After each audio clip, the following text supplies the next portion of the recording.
후서입니다. 고린도후서 첫 번째고요. 우리 고린도후서 이제 서론에서도 공부하고요. 그다음에 하나님의 위로에 대해서 사람이 정말 사람은 사람을 위로할 수가 없어요. 근데 오직 하나님의 위로가 임할 때 진정한 우리에게 위로가 있고요. 그다음에 이제 주님께서 승인한 바울의 사역에 대해서 또 율법과 은혜에 대해서 그다음에 바울의 고난을 통해서 승리와 자신의 찬사역. 우리 정말 이 사도 바울은 담대하게 자신의 사역에 대해서, 왜냐하면 하나님 앞에 정말 떳떳하게 하나님의 일을 하는 사람이기 때문에 그렇죠. 그 다음에 우리 성경은 상당히 역설적이에요. 역설적이라는 게 뭐냐면 좀 아이러니하다고 얘기할까? 이렇게 하라 그러는데 또 어떤 부분에는 하지 말라도 얘기하고요. 우리가 정말 역설적인 것을 또 공부하면서 그래서 우리가 정말 하나님으로부터 은혜를 받고요. 하나님이 사람이 되면 다른 사람들이 우리를 볼 때 좀 이해를 좀 못할 거예요. 예. 그래서 거기에 대한 이제 공부를 하겠습니다. 우리 고린도후서 서론은요. 우리 바울의 이제 고린도전서가 바울의 훈계를 담은 고린도전서가 도착하자 거짓 교사들이 우리 바울을 배척하도록 선동했습니다. 그래서 고린도 교회에 이렇게 막 아주 소란하게 했어요. 그런데 우리 후서에서 이제 자신의 사역에 대해서 이제 해명도 하고요. 인사말을 한 후에 그런 환난과 고통을 통해서 하나님이 주시는 위로에 대해서 아주 강하게 얘기를 하고 있습니다. 그리고 이제 고린도 교회를 가기를 원하지만 조금 이렇게 자꾸 시간이 지체되는 것은 자신이 이제 고린도 전서에서 이렇게 얘기했던 내용들 있죠. 그것을 좀 고칠 기회, 그러니까 회개할 기회를 주기 위해서 자기가 지금 좀 천천히 가고 있는 거고요. 그 다음에 이제 예루살렘에 기근이 들어가지고 성도들이 정말 어려울 때 우리 그 마게도니아 지역에 있는 교회에서 이렇게 헌금을 해서 도와준 것을 예를 들면서 우리 고린도 교회도 헌금에 대한 얘기들을 이렇게 하고 있습니다. 그리고 자신의 사도직을 입증하기 위해서 정말 많은 하나님의 말씀들, 또 자신의 또 성실하게 또 그 고난과 역경 속에서도 했던 것들, 그런 업적들, 그 다음에 이제 또 특별히 사도 바울은 삼층천을 갔다 온 사람이에요.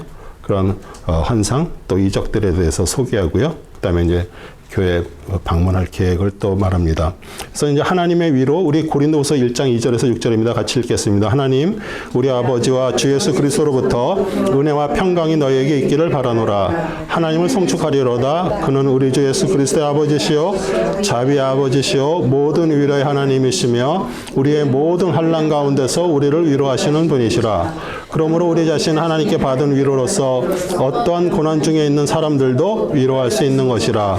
이는 그리스도의 고난이 우리에게 넘친 것 같이 우리의 위로도 그리스도로 말미암아 넘치기 때문이라. 우리가 고난을 당하여도 너희의 위로와 구원을 인함이니 그것들은 또한 우리가 겪는 동일한 고난을 잘 견딜 수 있게 해주며 우리가 위로를 받는 것도 너희의 위로와 구원을 위한 것이라. 아멘. 예, 그 위로라는 말은 이 파라칼레오. 그래서 파라는 항상 옆에서야 도와주시는 사람.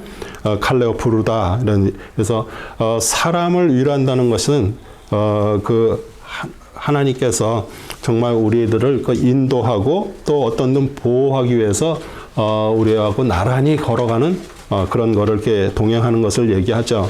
그래서 우리 성령님을 우리 파라클레토스라 그럽니다. 그러니까 변호인이라는 뜻이고요. 파라 옆에서 도와주는 사람. 그래서 이게 법정 용어인데요. 자기를 변호해야 되는 그 법정에서 자기를 도와주는 변호인. 거기에서도 이 파라클레토스라고 사용해요. 그래서 사실 그 위로는 그 성령님이 우리 안에 주시는 위로가 임해야 되는 것이에요. 우리가 사람이 어려움이 당하고 힘들 때 사람이 와서 이렇게 얘기하죠. 그래, 힘들지. 기도해 줄게. 그래도 그것도 큰 위로가 되죠. 그러나 그것보다도 하나님의 위로가 넘쳐야 돼요. 하나님의 위로가 성령님으로부터 임해야 돼요. 그래서 요한일서 2장 1절도 나의 어린 자녀들아 내가 이런 것들 너희에게 쓰는 것은 너희로 죄를 짓지 않게 하려는 것이라. 그러나 만일 누가 죄를 지으면 우리에게 아버지 함께 있는 한 변호인 성령님이시죠. 네, 곧 의이신 예수 그리스도시라. 네. 고린도후서 1장에서 1장 1절에서 7절 사이만 위로가 10번이나 나와요. 그러니까 사실 우리 삶 속에 이 고난과 역경이라는 것은 항상 있는 것이에요. 그래서 그 위로로 시작을 하고 또 마지막 13장에서도 그 위로로 말씀을 맺습니다. 그리고 우리 삼위일체 세 분이 다 우리의 위로자입니다. 우리 성부 하나님이 이사야서 49장 13절에 오 하늘들아 노래하라, 오 땅아 기뻐하라, 오 산들아 노래를 터뜨리라. 이는 주가 자기 백성을 위로하셨으며 그의 고난받는 자에게 자비를 베풀 것임이라. 우리 성자 예수님이 데살로니가 후서 2장 16절에요. 이제 우리 주 예수 그리스도와 우리를 사랑하시고 은혜 가운데서 영원한 위로와 선한 소망을 주신 하나님 곧 우리 아버지께서, 그리고 우리 성령님께서 요한복음 16장 7절입니다. 그러므로 내가 진리를 너희에게 말하노니 내가 가는 것이 너희에게 유익하니라. 만일 내가 가지 아니하면 위로자가 너희에게 오지 아니하시리라. 그러나 내가 떠나가면 내가 그분을 너희에게 보낼 것이라. 여기서 위로자, 변호인, 우리 성령님을 말씀하시고요. 우리 예수님은 육신의 한계를 가지고 있어서 그 바운더리를 팔레스타인에서 떠날 수가 없어요. 그래서 우리 예수님이 가시는 게 너희에게 유익하다고 말씀하시는 거예요. 그리고 보혜사 성령님을 보내주셔서 성령님은 어디서나 정말 우리에게 팔레스타인 지금 예루살렘이 아니라 여기서도 지금 우리에게 위로를 주실 수 있는 분이세요. 아멘이시죠? 네, 그 위로가 왜 필요할까요? 고린도후서 1장 8절 9절입니다. 형제들아, 아시아에서 우리에게 닥쳤던 고난을 너희가 모르기를 원치 않으노니 이는 우리가 받은 극심한 압박으로 인하여 견딜 힘을 잃어 심지어는 삶의 절명에까지 이른 것이라. 우리는 우리 자신 속에 사형 선고를 받았으니 이는 우리 자신을 신뢰하지 않고 죽은 자를 살리시는 하나님만을 신뢰하게 하려 함이라. 아멘. 사실 여러분한테 고난이 없다면요, 우리는 겸손해 줄 수가 없어요. 사람이 험불해지고 겸손하다는 얘기는 우리에게 고난이 있기 때문에 그러는 거예요. 그래서 모든 것이 다 잘 되고 뭐가 되는 사람들은요, 절대 겸손할 수가 없습니다. 그런데 하나님께서 우리에게 그 고난을 통해서 우리를 낮추시는 것이에요. 그리고 신명기 8장 2절이죠. 주 너의 하나님께서 이 40년 동안 강해에서 너를 인도하셨던 모든 길을 너는 기억하라. 이는 뭐라 그래요? 너를 겸손하게 하시고 시험하사 내가 주의 계명들을 지키는지 그렇지 않은지 내 마음속에 있는 것을 알려 하심이니라. 그래서 우리 고난은 우리를 겸손하게 하고요. 우리 고난은 우리를 의지하지 않고요. 누구를 의지하게 해요? 하나님을 의지하게 해요. 그래서 하나님께 우리의 믿음은 많은 고난을 통해서 강해지고 견고해지는 것이에요. 그래서 우리의 삶에 오는 그 고난을 그냥 피하지 말고요. 빨리 지나가라고 얘기하지 말고요. 그걸 통해서 우리는 뭐를 배우는 거예요? 우리 겸손도 배우고 나를 의지하지 않고 하나님을 의지하게 하는 거예요. 고난은 우리를 인격을 거룩하게 하고 열매를 맺게 합니다. 히브리서 12장 11절에요. 징계가 당신을 즐겁지 않고 슬픈 것 같으나 후에 그로 인하여 훈련된 자들에게 합평한 의의 열매를 맺느니라. 제가 보니까 여기에도 정말 많은 훈련들을 받고 있는 분들이 계세요. 우리 삶 속에 정말 그런 고난을 통해서 우리는 훈련을 받고 있는 거예요. 예. 그런데 우리가 왜 그래도 기뻐할 수 있어요? 만약에 고난이 없다면 우리는 사생자 같은 자들이에요. 우리는 참아들이기 때문에 그래요. 그래서 참아들이기 때문에 우리를 하나님께서 훈련시키기 위해서 이런 고난들을 허락을 하시는데, 그렇게 되면서 점점 어떻게 돼요? 우리가 주님을 의지하다 보니까 주님의 거룩함이 우리 안에서 이제 자리를 잡으면서 그게 밖으로 나타나는 것이에요. 그러면서 뭐가 열리는 거예요? 열매가 열리는 거예요. 그래서 그 열매를 보아서 아는 거죠. 그렇죠? 그 나무는 열매를 봐서 아는 거죠. 무슨 열매가 맺혔나. 그래서 우리는 가지에 나무가 딱 붙어 있어서 하나님이 열매를 맺게 하시는 거예요. 우리는 거하는 거예요. 주님 앞에 붙어서. 아멘이죠? 고린도 교회를 향한 결단입니다. 고린도서 2장 1절의 4절입니다. 그러나 내가 이것을 스스로 결심하였으니 이는 너에게 슬픔으로 다시 가지 아니하겠는 것이라. 내가 너희를 슬퍼한다면 나로 인하여 슬프게 한 사람 외에 나를 기뻐하게 할 자가 누구겠느냐? 내가 이와 동일한 것을 너희에게 쓴 것은 내가 갈 때에 마땅히 나를 기쁘게 해줘야 할 사람들로부터 슬픔을 얻지 아니할까 하며 또 나의 기쁨이 너희 모두의 기쁨을 너희 모두 안에서 확신함이라. 나는 마음의 큰 환난과 고통 속에 많은 눈물로 너에게 편지를 썼나니 이는 너희로 하여금 슬프게 하려는 것이 아니요 오히려 내가 너에게 대한 사랑을 보다 풍성히 가졌음을 너희로 알게 하는 것이라. 우리 사도 바울도 마찬가지예요. 고린도 교회에서 이렇게 온 얘기를 듣고 그래 좋은 게 좋은 거지 뭐 이렇게 만약 얘기를 했다 그러면은 사실 어떻게 보면은 뭐 큰 문제가 있을 수가 없죠. 그런데 어떻게 해서 책망을 했어요. 그 문제를 가진 것들에 대해서 책망해서 보냈어요. 근데 우리에게 그런 책망을 통해서 우리를 고치잖아요. 그럼 고치게 되면 벌써 축복의 길로 가는 것이에요. 우리 삶 속에 어떤 문제들이 있을 때 그게 개인이 어떤 것을 지적하는 것이 아니라 성령님께서 지적을 하시는 거예요. 제가 하나님의 말씀을 그대로 대언을 하는 거예요. 하나님의 말씀을 이렇게 선포를 하는 거예요. 그러면은 그 말씀 속에는 사실 앉아서 듣기 좀 거북한 내용들이 있어요. 왜냐하면 이게 제 말이 아니라 하나님의 말씀이기 때문에 그러고요. 그것이 나한테 만약에 부딪혔다 그러면 그 똑같은 내용을 들었는데 어떤 사람은 안 부딪혀. 그 문제가 없기 때문에. 근데 그게 나한테 부딪혔다 그러면 내 안에 지금 그게 있기 때문에 부닥친 것이에요. 그 제가 이렇게 설교를 끝내고 뭐 이렇게 하면 누가 오늘 목사님 왜 저를 까세요? 뭐 그렇게 얘기하는 분도 없겠지만 그렇게 얘기를 하면은 제가 뭐라고 대답하겠어요? 그러면 하나님께서 당신에게 하실 얘기가 있어서 그렇게 얘기하셨나 보죠. 네.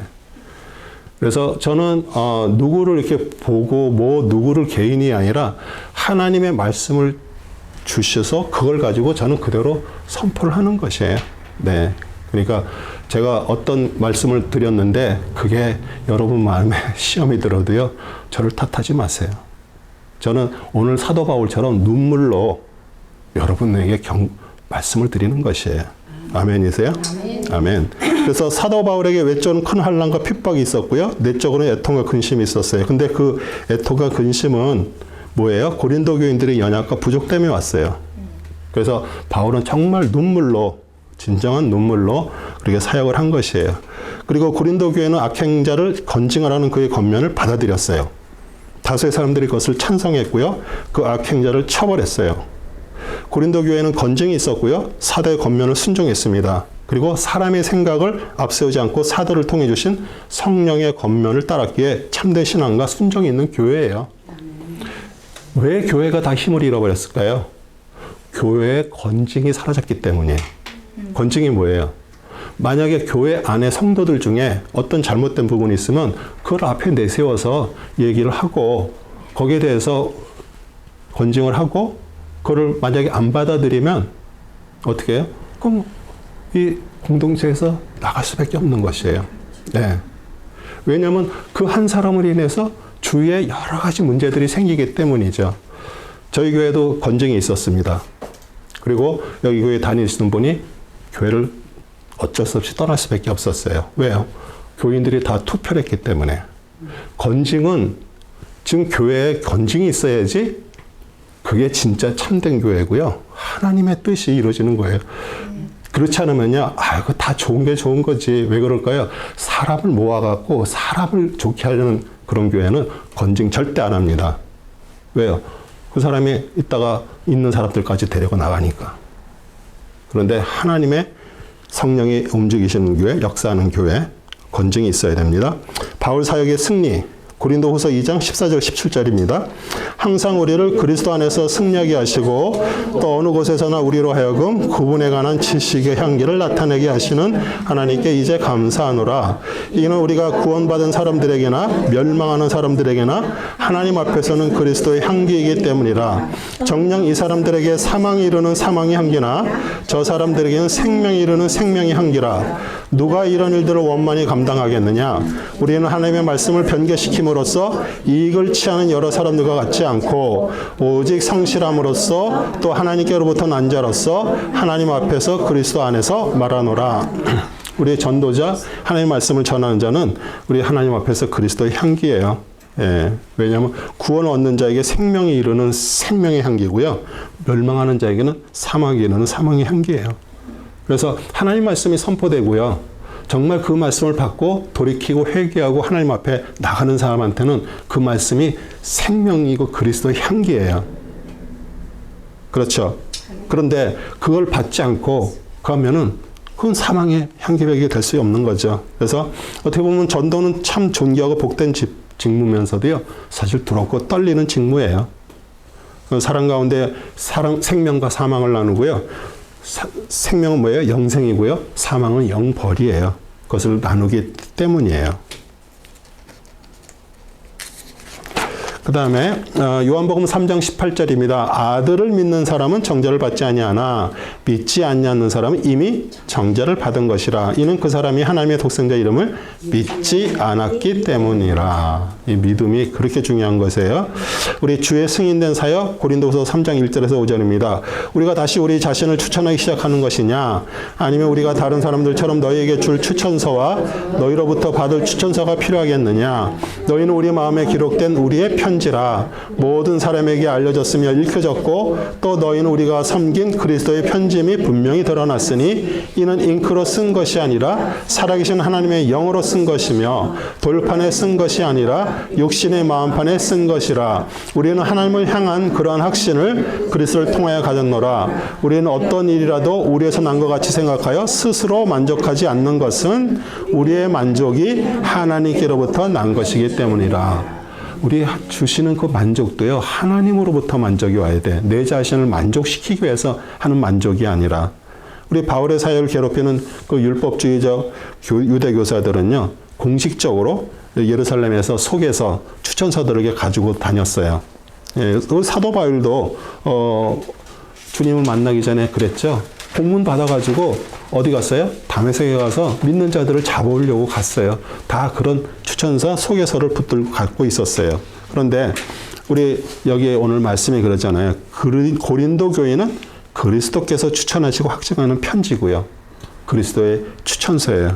그러니까 먹으로 쓴 것이 아니라 살아계신 하나님의 영으로 쓴 것이고요. 종이나 돌판이 쓴 것이 어디다 썼어요? 마음판에 새겨진 것이에요. 그러니까 더 가치가 있는 것이에요. 네, 저는 우리 조이 처치 모든 성도님들이 그리스도의 마음에 쓴 편지가 되기를 소원해요. 여러분이 가는 곳마다 사람들이 여러분을 보고 와, 진짜 그리스도가 살아계시구나. 그것을 증거하는 하나님의 사람들이 되기를 소원합니다.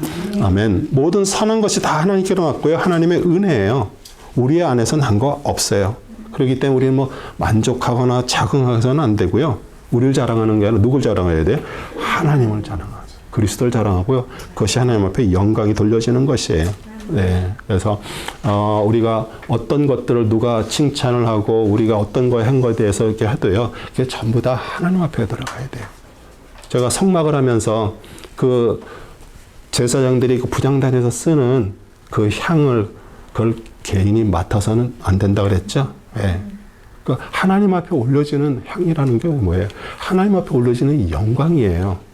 그런데 만약 목회자 제가 정말 그 영광을 하나님 앞에 올려질 걸 내가 가로챈다는 것이 그 향기를 맡아버리는 거예요. 근데 정말 여기 이 살아있는 동안에 많은 사람들로부터 영광을 받은 목회자들이 있습니다. 근데 하늘에 가면 상급이 없어요. 사람이 다 받았기, 사람으로부터 받았기 때문에. 그래서 모든 것은 다 하나님 앞에 영광이에요. 예, 영적이고 영광스러운 직분입니다.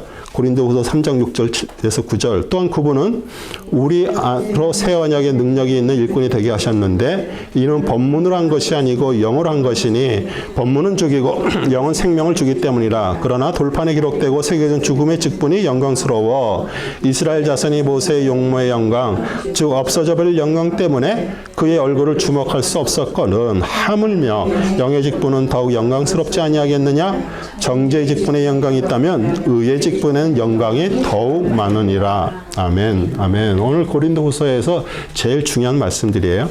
우리 새 언약이에요. 예레미야 31장 31절입니다. 주가 말하노라 보라 그날들이 오면 내가 이스라엘 집과 유다 집과 더불어 새 언약을 맺으리니. 우리 옛 언약이 뭐예요? 하나님께 시내산에서 우리 모세에게 주신 우리 이스라엘과 맺으신 언약이고요. 새 언약은 하나님께서 예수 그리스도를 통해서 우리 믿는 자들과 맺으신 언약이에요. 그러니까 그 옛 언약은 항상 그 율법의 형식으로 지었어요. 그렇죠? 그런데 우리 새 언약 그리스도 예수 그리스도의 새 언약은 뭐예요? 복음으로 의롭다는 진리예요. 아멘이세요? 아멘. 네. 그래서 구약은 항상 그러잖아요. 뭘 해라, 하지 마라, 하라 그러잖아요. 네. 그러니까 너희가 그것을 하면 살리라 그렇게 됐는데 우리 신약은 항상 뭘 얘기해요? 그래서 믿어라. 그렇게 믿음이 중요한 것이에요. 그러니까 우리가 믿을 수가 없는 건데도 믿어야 돼요. 아멘이에요? 예, 그럼 우리는 사는 것이에요. 그래서 율법의 중요한 역할은 뭐예요? 하나님의 뜻을 알리고요. 죄를 깨닫게 하는 것이고요. 심판하는 정죄의 사역이에요. 그런데 우리 복음은 예수 그리스도를 통해서 뭐라 그래? 의롭게 하는 거예요. 의롭게. 그래서 예수 그리스도께서 십자가에서 죽으시고 다시 하신 예수 그리스도를 믿음으로 우리는 값없이 받는 의의 소식이에요. 네. 그래서 정말 우리는 그것을 감사히 받았고요. 오늘도 하나님 앞에 나와 정말 이렇게 하나님의 말씀을 공부하는 것 자체가 벌써 의인이라는 거, 하나님께서 의인이라고 칭해 주셨기 때문에 이 자리에 나와 있는 것이고요. 공부를 하는 것이에요. 그래서 우리 복음의 일꾼들은요, 죄인을 정죄하는 데 그치지 않고요. 하나님의 은혜를 주시는 의를 선포하고요. 의는 그리스도의 의예요. 전도는 죄인들에게 제사함과 의롭다 하심을 전하는 사역이에요. 그 정죄의 직분도 아까 말씀 읽었잖아요. 영광스러웠는데 의의 직분은요, 더욱 영광스러운 것이에요. 아멘이세요? 아멘. 네. 그 다음에 율법은 장차올 은혜의 법의 예표다. 고린도후서 3장 14절 18절입니다. 그들이 마음이 완고하여 오늘까지도 옛 언약을 읽을 때 그와 같은 수건이 벗겨지지 아니하고 남아 있으나 그 수건은 그리스도 안에서 없어지는 것이라. 그러나 오늘까지도 모세의 글을 읽을 때 수건이 그들의 마음을 덮었도다. 그렇지만 주께로 돌아서면 그 수건은 벗겨지리라. 이제 주는 그의 영이시니 주의 영이 계신 곳에는 자유가 있느니라. 그러나 유리를 통해 보는 것 같이 수건을 벗은 얼굴로 주의 영광을 보는 우리 모두는 주의 영으로 말미암은 것 같이 영광에서 영광에 이르는 똑같은 형상으로 변모되리라. 아멘. 아멘. 우리 구약 시대에 그 수건이 필요했어요. 왜 그럴까요? 모세가 그 하나님과 대면하고 내려왔는데 얼굴에 너무 광채가 나서 백성들이 두려워하니까 수건으로 가렸어요. 예. 그런데 사실 그 수건이를 감춰둔 얘기는 뭐냐면요. 성경에는 계속 앞으로 메시아가 오셔서 하셔야 될 내용들이 있는데 사실 구약에 이렇게 감춰놓은 것이에요. 그러니까 그 수건을 덮어놓은 것 같이 그게 벗겨져야 되는 거예요. 그러다 보니까 그 예수님이 왔을 때만 해도요. 얼마나 많은 유대인들이 그 실제 메시아가 오셨는데도 불구하고 그들은 가려져 있어요. 뭐 때문에? 그 율법이라는 거기에 가려져 가지고 그걸 보지 못하는 거예요. 그게 벗겨지면 메시아 그리스도를 그들이 알 텐데, 그렇죠? 예. 그리고 이 복음은 뭐 어디에 막 은밀하게 있는 것이 아니라 그대로 다 밖으로 다 선포된 것들이에요. 진리고요. 그리고 그 영광은요, 없어진 영광이 아니에요. 영속적인 것이에요. 예. 그리고 우리 예수님 오셨을 때도 그들은요, 모세오경을 읽잖아요. 근데도 수건이 벗겨지지 않았어. 계속 그들은 거기에서 그 율법에 있는 것들, 그거를 막 행하는 걸로 계속 하는 거예요. 그러니까 이게 율법주의 사상인데요. 그 수건은 그리스도 안에서 없어지는 것이에요.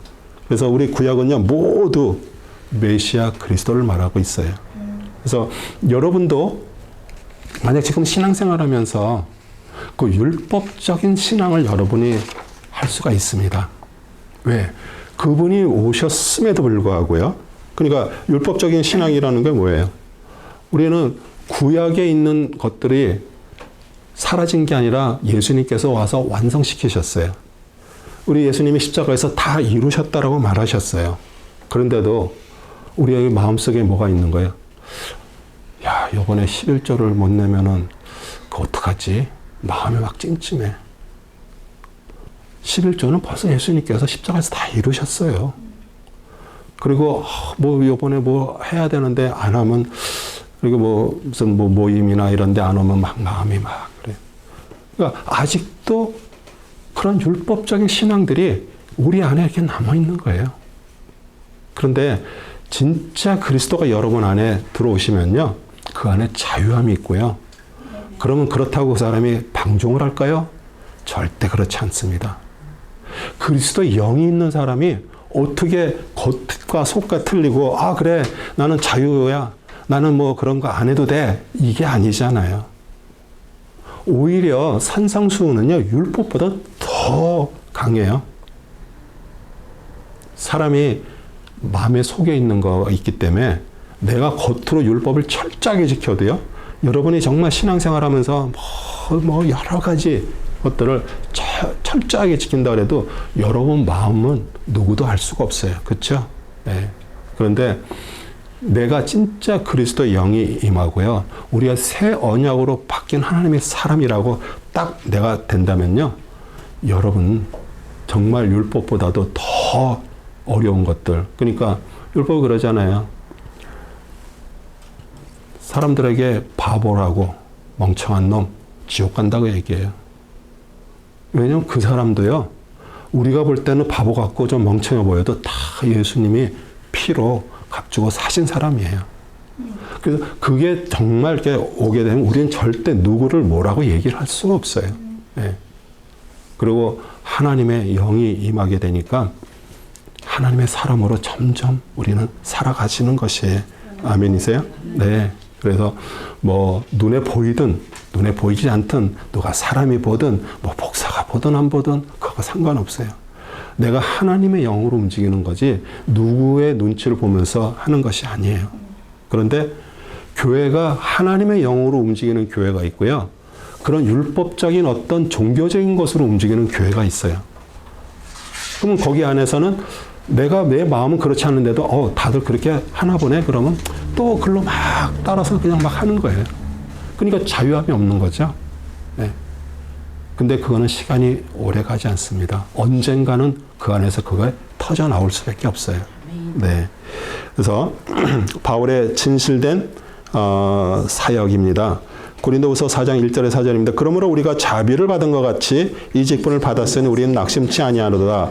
오히려 감추어진 수치스러운 일들을 버리고 교활한 가운데 행하지 아니하고 하나님의 말씀을 거짓되이 다루지 아니하며 오직 진리를 나타냄으로써 하나님 앞에서 우리 스스로를 각 사람의 양심에 추천하노라. 그러나 만일 우리 복음이 가려졌다면 그것은 구원받지 못한 자들에게 가려진 것이라. 그들 가운데 이 세상 신이 믿지 않는 자들의 마음을 어둡게 하여 하나님의 형상이신 그리스도의 영광스러운 복음의 강체가 그들에게 비치지 못하게 하느니라. 아멘. 아멘. 우리 하나님의 긍휼하신 가운데 직분을 받았고요, 우리 사도 바울은 정말 고난 가운데서도 낙심하지 않고 사역했어요. 그렇기 때문에 그는 뭐 부끄러운 숨은 일 없습니다. 거짓된 일 없습니다. 또 하나님의 말씀을 막 변질시거나 혼잡케 하지 않고 오직 진리만 전했어요. 정말 저는 말씀도요, 이 성경 말씀 안에서 딱 전할 것만 전하면 되는 것이에요. 아멘이세요? 아멘. 네. 그리고 복음을 깨닫지 못하고 멸망하는 자들은 사단과 악령의 방해를 받은 자들이고, 이 세상 신은 뭐예요? 사단이에요. 그리고 이 세상 임금 통치자예요. 우리 공중 권세를 잡았다 그러는 게 무슨 뜻일까요? 공중에 있는 모든 권세는, 지금 모든 전파는요, 지금 이 시간에도요, 우리가 지금 사이클을 마치지 않아서 그렇지 수많은 소리들이 이 안에 다 와 있어요. 전부. 그러니까 그 모든 것들을 사단이 잡고 있어요. 그래서 요새 뭐 유튜브니 뭐 이러는 거, 우리한테 도움되죠. 저 역시 교회 이렇게 모르는 걸 고치는데 제가 모르면 유튜브 틀어서 봐요. 그러면 그렇게 하는 거구나. 우리 집사님들은 요리하다가 뭐 하다가 그래도 또 이거 보면은 얼마나, 저희 작은 딸이 요새는 완전히 요리사예요. 네. 유튜브 보고선 맛있는 거 자기가 오늘 하고 싶은 마음이 들면 딱 들어가서 보고 그거 그대로 레시피를 만드니까 뭐 이거는 뭐 고급 레스토랑 간 거나 마찬가지예요. 그러니까 우리에게 이렇게 도움을 주지만 사실은 나쁜 것들이 엄청 많습니다. 제가 제일 정말 요새 우리 젊은 애들, 어린 애들 이런 애들이 막 부산스럽잖아요. 그럼 엄마가 그냥 탁 핸드폰 줘버려요. 그러고서 뭐 하는 거 좋죠. 근데 뭐예요? 그 애들이 어려서부터 거기에 완전히 적이 돼버리는 거예요. 그리고 보는 거라도 좀 챙겨주면 되는데 애들이 틱톡을 보면서 이상한 거 계속 보잖아요. 그럼 애들이 완전히 여기가 이게 딱 입력이 돼가지고 안 보면 불안해요. 그러니까 우리가 정말 하나님의 사람들이라면 우리 자녀들한테 정말 바른 것들을 가르쳐 줘야 되죠. 네. 그래서 우리 에베소 2장 2절도요. 전에 너희가 그것들 가운데서 이 세상의 풍조를 따르고 공중권세의 통치자 곧 지금 불순종의 전도를 해서 역사하는 영을 따라 행하였으니 제가 아까 바퀴벌레 얘기하면서 정말 우리 역시 똑같았잖아요. 그냥 어두운 데서 남이 안 보는 데서 그냥 나쁜 짓 하고 그러고 살던 그런 자들이었어요. 그런데 그런 자들은요 절대 빛 앞으로 나올 수가 없습니다. 빛이 비치면 다 도망가죠. 그런데 우리에게 뭐가 비쳤어요? 예수 그리스도의 빛이 비쳤어요. 그리고 그 빛이 우리 안에 있어요. 우리는 항상 밝은 하나님의 사람으로 우리는 살아가는 것이에요. 예. 그래서 이제 그리스도가 주인이고 빛이며 보배다. 고린도후서 4장 5절에서 7절입니다. 우리는 우리 자신을 전파하는 것이 아니라 그리스도 예수가 주이신 것과 우리 자신이 예수를 위하여 너희의 종된 것을 전파하노라. 이는 어둠 속에서 빛이 빛이라 말씀하신 하나님께서 예수 그리스도의 얼굴에 있는 하나님의 영광을 아는 빛을 주시기 위하여 우리의 마음에 비추셨기 때문이라. 그러나 우리가 이 보물을 질그릇에 가졌으니 이는 그 능력의 탁월하심이 하나님께 있는 것이지 우리에게 있는 것이 아니니라. 네. 아멘. 네. 그래서 사도 바울은 어떻게 했어요? 자신을 전파하지 않았습니다. 오직 그리스도만 전파했고요. 그리고 전해진 예수 그리스도의 복음이 중요하죠. 그러면서 그 복음 내용이 그거잖아요. 예수는 하나님의 아들이시고 우리의 주인이시고 그다음에 사람이 그를 믿음으로 제사함과 의롭다 하심을 얻고 구원을 얻는다는 내용입니다. 우리 근원의 하나님께서는 흑암 중에서 빛을 창조하셨어요. 우리 태초라고 얘기하는데 하나님은 그런 시간이라는 태초, 세말 그런 시간에 얽매이시는 분이 아니에요. 그렇기 때문에 이게 태초라고 얘기하는 것 자체가 잘못됐어요. 그래서 근원에 하나님께서 우리 흑암 중에 빛을 창조하셨어요. 우리 창조자 하나님께서는 말씀으로 빛을 창조하신 전능하신 하나님이시고요. 창세기 1장 3절에 하나님께서 말씀하시기를 빛이 있으라 하시니 빛이 있더라. 여기서 말하는 그 빛은 예수 그리스도를 말하는 거예요. 왜냐하면 우리가 해, 달, 빛 이런 빛들은 언제 며칠째? 4일째 창조됐어요. 여기서 말하는 빛은 그리스도 예수를 말하고요. 그리스도의 빛을 말해요. 그렇다고 여기에서 이 말씀을 그대로 그냥 그러면 예수님도 하나님께서 창조하셨나? 이렇게 생각하시면 오산이고요. 세 분이 계신 거예요. 그 위격이. 예. 그래서 그 외아들 예수님 구주를 세상에 보내셨고 죄인들의 마음속에서 예수 그리스도의 그 신성의 영광을 아는 빛을 비춰주셨어요. 그래서 우리 안에 그 빛으로 살아계신 분이 계세요. 예. 그래서 그 아들 그리스도시는 놀라운 지식과 믿음이 죄인들에게 구원이 되고요. 우주의 근원이신 하나님을 아는 지식이고요. 인생의 불행의 원인인 죄 문제를 해결하는 지식이고요. 사람은 구주 예수님을 믿고 그것을 믿음으로 영생의 복을 얻게 되는 것이에요. 그리고 우리는 질그릇 속의 보배죠. 우리 다 겉모습은 다 후패고요. 우리 정말 이빨 빠진 그런 질그릇 같지만 우리 안에 뭐가 담겼어요? 예수 그리스도가 담겼어요. 그리고 예수 그리스도의 영광을 아는 지식이 담겨 있고요. 그래서 그 지식과 믿음을 가진 자들에겐 의와 영원한 생명이 있고요. 그 안에 뭐가 거하세요? 성령님이 계세요. 그러니까 그리스도의 영으로 우리 안에 거하시는 것이에요. 아멘이시죠? 네, 이 지식과 믿음, 의의 생명, 성령이 내주하시면 그 무엇보다도 바꿀 수 없는 보배예요. 그래서 우리는 연약합니다. 그렇죠? 그러나 능력의 하나님께서 우리와 늘 함께 하시고요. 우리의 나이 드는 거, 우리의 정말 그리스도가 우리 안에 있으면요. 섭섭할 것도 없고 할 거 아무것도 없습니다. 어차피 다 우리들은 다 늙어서 이제 그 장막이 이제 걷어지는 것이에요. 네. 그래서 고난을 통한 승리의 결과 고린도후서 4장 16절 18절입니다. 이런 까닭에 우리가 낙심하지 아니하노라. 오히려 우리의 겉사람이 썩어질지라도 우리의 속사람을 날마다 새로워지나니 이는 우리가 잠시 받는 가벼운 환난이 우리를 위하여 훨씬 뛰어난 영광의 영원한 영광을 비중을 이루어가기 때문이라. 우리가 바라는 것은 보이는 것들이 아니요 보이지 않는 것들이라. 이는 보이는 것은 잠깐뿐이지만 보이지 않는 것들은 영원하기 때문이라.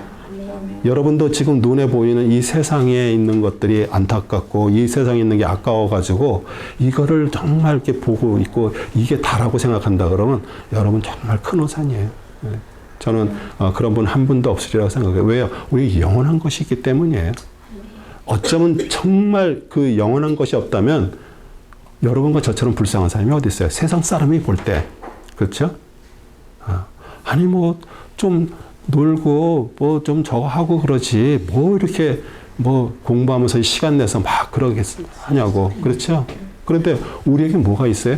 영원한 것이 기다리기 때문에 그래요. 아멘이세요? 네. 우리 바울 일행의 전도 사역도 정말 죽는 것 같은 그런 고난 속에서도요, 영혼들을 구원했습니다. 정말 그들의 영혼들을 살리는 일에 그 생명을 걸었어요. 정말 고난은 있었지만요, 무슨 역사가 일어났어요? 생명이 살아나는 역사가 있었고요. 구해지는 구원의 역사가 있고요. 그리고 교회가 설립이 되고요. 성장의 역사가 있었습니다. 그래서 예수님의 죽음이 나의 죽음이고요. 예수님의 부활이 내 부활이에요. 네, 우리는 벌써 그리스도와 연합이 되어 있고요. 또 장차 우리는 죽어서 그곳에서 영광스럽게 우리는 그분 하나님 예수 그리스도와 만날 것이에요. 우리 겉사람은요, 세월이 흘러감에 따라 늙고 병들고 쇠하고 마침내 죽습니다. 그러나 우리의 속에 있는 영은 점점 새로워지는 거예요. 그래서 만약에 그게 안 된다 그러면요, 우리의 육신에 늙어가는 것처럼 우리는 점점 추한 사람으로 가는 것이에요. 근데 내 안에 그 영이 있을 때 영은 점점 새롭게 돼요. 근데 가만히 있다고 새롭게 될까요? 우리 하나님의 말씀이 우리를 점점 새롭게 만드는 거예요. 네. 그래서 하나님의 말씀을 읽지 않는다 그러면 겉으로는 다 머리로 다 지식적으로 알고 있어요. 그런데 실제는 없어. 왜냐하면 하나님의 생명의 말씀을 통해서 하나님께서 우리에게 주시지 그냥 내가 머리로 알고 있는 게 내 실제가 안 된다니까요. 그래서 우리가 생명을 알고 말씀을 읽는 것이에요. 네. 그리고 우리는 점점 자라가요. 그리고 예수 그리스도께서 주신 완전한 의와 성결 가운데서 날마다 뭐가 임해요? 하늘의 위로가 임해요. 천국의 소망이 있고요. 하늘의 위로가 안 임한다면 정말 우리는 살아갈 수가 없습니다. 우리의 삶 속에 어떤 문제가 생기고 어떤 사건이 생기고 어떤 것들이 생겨도 그걸 바라보면서 거기에 우리의 눈이 있는 것이 아니라 하늘을 바라보면요, 하나님께서 우리에게 위로가 임하게 돼요. 아멘이세요? 아멘. 네. 그래서 우리 겉사람 몸은 낡아지고요. 우리 항상 우리 인간은요, 딱 요 네 가지에 다 걸려 있어요. 육신의 정욕, 안목의 정욕, 이성의 자랑, 선악 지식. 우리 다 이 욕심 그 안에서 우리 안목, 눈으로 보는 죄, 우리 남자들이 다 많이 여기에 빠져 있죠. 또 사람들은 뭐가 좀 되면 다 자랑하고 싶어요. 또 우리는 보면 그냥 판단이 나와요. 뭐 판단하려고 그러는 게 아니라 누구를 보는 순간 머릿속에서 벌써 딱, 저 사람은 저렇겠구나. 저 사람은 이렇게. 다 우리 안에 선악 지식 때문에 그러는 거예요. 그런데 하나님의 영이 점점 우리 안에 임하게 되면요, 그 지식들도 사라지는 거예요. 점점. 네. 왜요? 우리 안에 그 속 사람, 그 영이 점점 새로워지면서 거기 능력이 나타나고 낙심하지 않고요. 그래서 고난을 통해서 죄인들이 구원을 받고요. 우리는 눈에 보이는 육신적 물적 세계만 바라보지 말고요. 눈에 보이지 않지만 더 중요한 거예요. 하나님과 우리 천국의 소망을 가지고 살고 말씀을 통해서 그걸 배우는 것이에요. 로마서 8장 18절입니다. 이는 현재의 고난들이 우리에게 나타나게 될 영광에 감히 비교되지 못한다고 내가 여기기 때문이라. 아멘. 우리 11절, 우리 바울의 자신의 차 있는 사역입니다. 고린도후서 5장 1절에서 6절입니다. 우리가 아는 것은 만일 땅에 있는 우리 장막집이 무너지면 하나님께 지으신 큰 집, 즉 손으로 짓지 아니한 하늘들에 있는 영원한 집이 있는 것이라. 정녕 우리가 여기에서 신음하며 하늘에서 오는 우리의 집으로 옷 입게 되기를 간절히 바라나 만일 우리가 옷 입고 있다면 벗은 채로 발견되지 아니하리라. 이 장막집에 있는 우리가 짐을 지고 신음하는 것은 벗으려는 것이 아니라 옷 입혀지고자 함이니 이는 죽을 것이 생명에 삼켜지는 것이라. 이제 이것을 위해 우리를 만드신 분은 하나님이시며 그분께서는 또 우리에게 성령의 보증을 주셨느니라. 그러므로 우리는 몸에 있는 집에 거할 때 주로부터 멀리 떨어져 있던 것을 알면서 항상 자신의 차에 있으니 우리 옷을 입고 있다. 우리 그리스도의 옷으로 입었어요. 의의 옷을 다 입고 있는 자들이에요. 그리고 우리는 이 장막, 이 세상에서 사는 장막, 우리 육신이죠. 우리 살고 있는 집이 아니라 우리 육신이 죽으면요, 우리는 새로운 집이 우리 하늘나라에 있습니다. 네. 그래서 하나님의 장차 손으로 지은 것이 아니라 하늘에 있는 영원한 집을 우리에게 주실 거고요. 또 그것을 보증하시기 위해서 우리에게 성령님을 보내셨어요. 그래서 우리 성령님이 우리 안에 계실 때 그 모든 것들이 우리에게 강하게 나오고요. 그리고 항상 바울은 확신에 차 있었습니다. 어떤 확신을 했어요? 기도에 대해서 로마서 1장 9절입니다. 내가 그의 아들의 복음 안에서 나의 영으로 섬기는 하나님께서 나의 증인이 되시니 나의 기도에 쉬지 않고 항상 너희를 말하며 감사에 대해서는 고린도전서 1장 4절이에요. 내가 예수 그리스도로 인하여 너에게 주신 하나님의 은혜로 항상 너희를 위하여 나의 하나님께 감사하노니 일에 대해서 고린도전서 15장 58절입니다. 그러므로 나의 사랑하는 형제들아 경고하라. 흔들리지 말라. 항상 주의 일을 넘치게 하라. 이는 너희의 수고가 주 안에서 헛되지 아니할 줄을 너희가 알미라. 아멘. 우리 순종에 대해서 빌립보서 2장 12절입니다. 그러므로 나의 사랑하는 자들아 너희가 항상 복종했던 것처럼 내가 있을 때뿐 아니라 내가 없는 지금도 더욱더 두려움과 떨림으로 너희 구원을 온전히 이루라. 아마 제가 설교한 말씀, 인용 말씀 중에서 제일 많이 이용했을 거예요. 우리가 두려움과 떨림으로 우리는 구원을 이뤄가는 것이에요.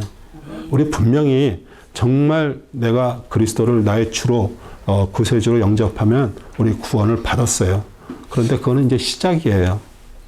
우리가 그 구원이 매일매일 우리 삶 속에서 정말 구원받은 자처럼 살아가면서 마지막 구원이 뭐예요? 천국에 들어가는 구원이에요. 네. 한 번 구원은 영원하다 그러면서 구원받은 자처럼 살지 않고 엉망으로 사는 사람들이 너무 많습니다. 우리 교회를 다녀도요, 정말 이상하게 믿는 사람들이 많아요. 그런데 매일매일 두렵고 떨림으로 너의 구원을 이뤄가는 것이에요. 아멘이세요? 네, 사역 동기와 목적 고린도후서 5장 14절 17절입니다. 그리스도 사랑이 우리를 강권하시는도다. 이는 한 사람이 모든 사람 위하여 죽으면 모든 사람이 죽은 것이라고 우리가 판단하기 때문이라. 그가 모든 사람을 죽으신 것은 산자들이 이제부터는 더 이상 자신들을 위해 살지 않고 자기들 위하여 죽었다가 다시 살아나신 그분을 위하여 살게 하려는 것이라. 그러므로 우리가 이제부터는 아무도 육신을 따라 알지 아니하노라. 비록 우리가 육신을 따라 그리스도를 알았다 해도 이제는 더 이상 그분을 그렇게 알지 아니하노라. 그러므로 누구든지 그리스도 안에 있으면 새로운 피조물이라. 옛것은 지나갔으니 보라 모든 것이 새롭게 되었다다. 아멘. 여러분 그리스도 안에서 새로운 피조물이 된 것을 믿으십니까? 아멘. 아멘. 할렐루야. 네. 정말 한 사람 우리 그리스도께서 정말 모든 사람을 대신해서 우리 십자가에서 죽으셨어요. 희생적 사랑이에요. 네. 그 자신의 죽음을 내놓으시고 우리가 사랑을 받은 자들이에요. 그리고 우리는 하나님의 사람으로 바뀌었고요. 그래서 우리는 그리스도로 말미암아 살아야 돼요. 그리스도로 말미암아. 요한일서 4장 9절입니다. 우리를 향한 하나님의 사랑이 이렇게 나타났으니 곧 하나님께서 그의 독생자를 세상에 보내신 것은 우리로 그를 통하여 살게 하려 하심이라. 아멘. 그리고 우리는 어떻게 살아야 돼요? 그리스도와 함께 살아야 돼요. 데살로니가전서 5장 10절이에요. 주께서 우리를 위하여 죽으심은 우리가 깨든지 자든지 주와 함께 살게 하려는 것이라. 예. 아멘. 우리는 진실되게 하늘로부터 다시 태어났다면 우리 속사람이 새롭게 창조되었어요. 우리 옛사람 십자가에서 예수님과 함께 죽었어요. 그렇기 때문에 우리는 새로운 피조물이에요. 아멘. 어제 여러분 힘든 일 있었어요? 어제 상처 있었어요? 어제 다 지나갔어요. 오늘 새롭게 태어난 날이에요. 아멘. 우리 사람들이 정말 그런 상처를 그냥 보담고 또 간간히 또 그걸 꺼내가지고 상처가 다 딱지가 묻었는데 딱지를 떼어서 피를 흘리면서 그러고 살아가고 있어요. 어제 다 지났어요. 어제 힘들고 어려웠던 거, 상처받은 거 다 지나고 오늘 새로운 날이에요. 새롭게 부활한 날이에요. 그게 새로운 피조물이라는 사람이 정말 생각하고 살아갈 방법이에요. 아멘이세요? 아멘. 바울의 사용은 거침이 없고 역설적입니다.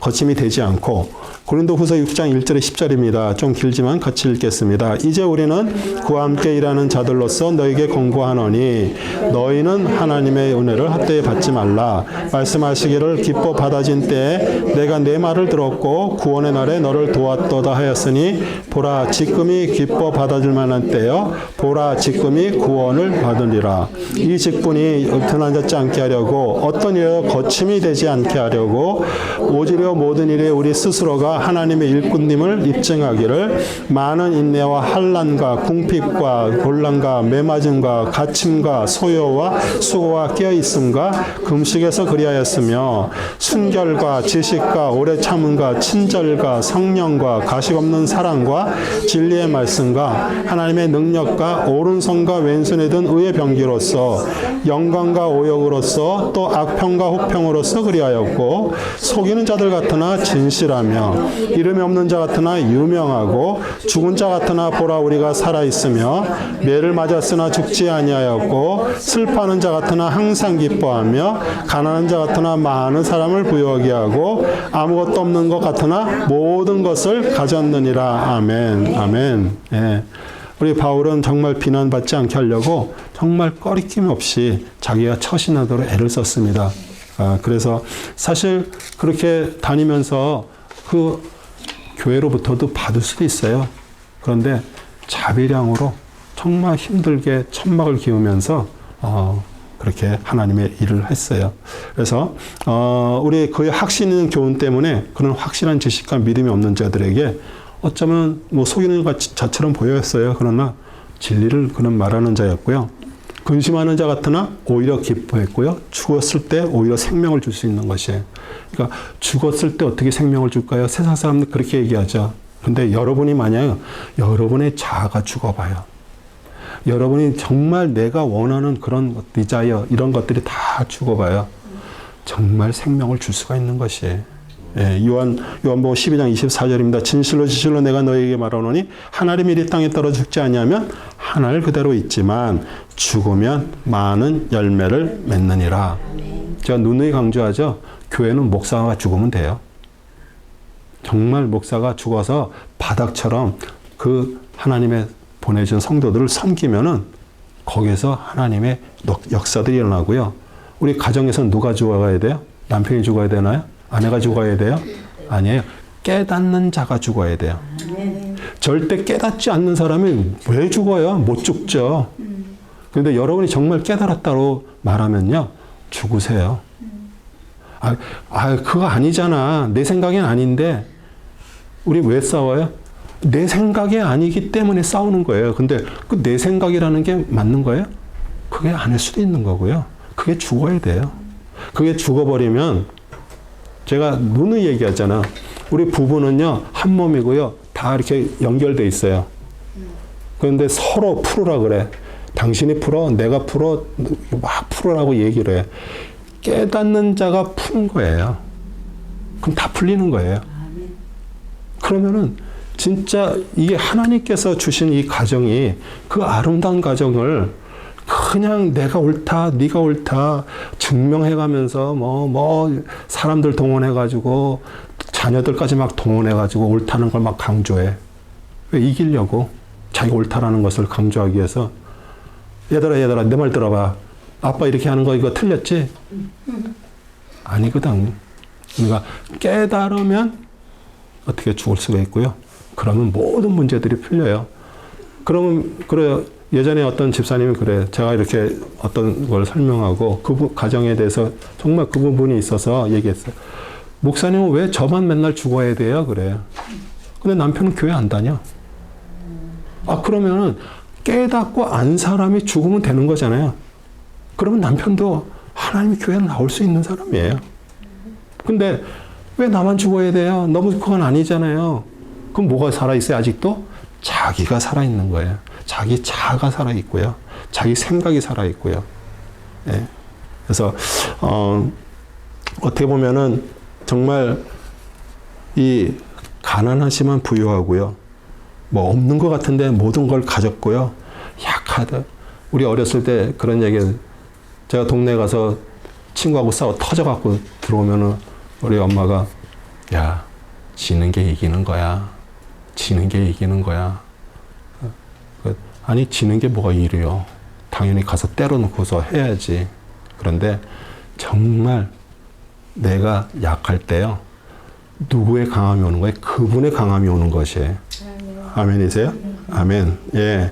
고린도후서 12장 10절입니다. 그러므로 내가 그리스도를 위하여 약한 것들과 모욕과 궁핍과 박해와 공경을 기뻐하는 이는 내가 약할 때 내가 강하기 때문이라.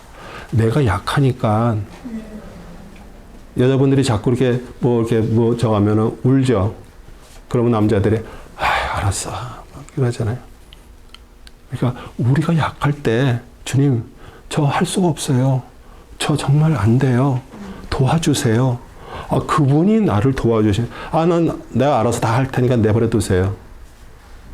그러면 하나님이 주인이 아니야. 그리스도가 주인이 아니야. 주님도 어떻게 할 수가 없어. 너무나 인격적이시기 때문에. 네. 그리고 그리스도의 삶도 신비로운 역설입니다. 네, 그는 굶주렸으나 허다한 무리를 먹이셨죠. 마태복음 4장 2절입니다. 40일 낮과 밤을 금식한 후에 시장하게 되셨을 때, 근데 요한복음 6장 10절이에요. 예수께서 말씀하시기를 사람들을 앉게 하라 하시고 그 자리에 풀이 많더라. 사람들이 앉으니 그 수가 약 5,000명이더라. 주님은 배고프셨지만요. 무리들을 먹이셨어요. 또 그는 갈증을 겪으셨어요. 그러나 그는 생명수예요. 요한복음 19장 28절이에요. 그러니까 이게 역설을 말하는 거예요. 패러독스. 이로 예수께서 이제 모든 일이 이루어진 것을 아시고 말씀하시기를 목마르다 하시니 이는 성경이 이루어지게 함이라. 우리 예수님께서 십자가상에서 얼마나 고난을 받으시면서 얼마나 목이 마르셨어요. 목이 마르시다 그랬어요. 그런데 생명수를 주신 분이세요. 요한복음 4장 14절을 내가 주는 물을 마시는 사람 누구든지 영원히 목마르지 아니하리니 그러나 내가 그에게 주는 물은 사람 안에서 영원한 생명으로 솟아나는 샘물이 되리라. 우리 안에서 끊임없이 생명수가 솟아져 나오는 거예요. 우리는 그 생명수로 그 기쁨으로 살아가는 자들입니다. 또 그는 피곤하셨어요. 그렇죠? 그런데 우리와 안식처세요. 요한복음 4장 6절입니다. 거기에 야곱의 운물이 있더라. 예수께서 여행으로 피곤하심으로 운물 곁에 그대로 앉으셨는데 때는 제 6시쯤이더라. 우리 사마리아 수가성 여인을 만나는 그런 대목이죠. 네. 왜 정말 피곤하셨어요? 왜 우리 같은 똑같은 육신을 가졌기 때문에. 그래서 우리는 정말 그리스도께서 정말 우리와 같은 육체를 가지시고 정말 안 드시면 배고프시고 피곤하시고 목마르시는 그분이 우리의 모든 것들을 하셨다라는 것을 알기 때문에 우리는 더 감사한 것이에요. 만약 예수님이 이 인성이 없고 신성만 있다면 그거 다 하나님이시니까 그렇게 하셨지. 그런데 아니잖아요. 우리가 똑같은 몸으로 고난을 당하셨고요. 똑같은 상태로. 그러기 때문에 우리도 할 수 있는 것이에요. 그분이 우리 안에 계실 때. 아멘이세요? 네, 그러면서 마태복음 11장 28절이에요. 수고하고 무거운 짐자 다 내게로 오라. 그러면 내가 너에게 쉼을 주리라. 우리 세상 종교들은 쉼이 없습니다. 그렇죠? 세상의 종교들은요. 너희들 벌 받지 않으려면 이렇게 해야 돼. 그러면서 바치라 그러고요. 그렇게 어마어마한 정말 진귀한 것들을 다 갖다가 신전에 갖다 드리는 거예요. 왜? 죽지 않으려고. 절대자에게. 그런데 만약에 예수님은 46년이 된 헤롯 성전을 헐라고 얘기를 하는 거예요. 그리고 3일 만에 세우겠다 그러니까 유대인들이 뭐라 그래요?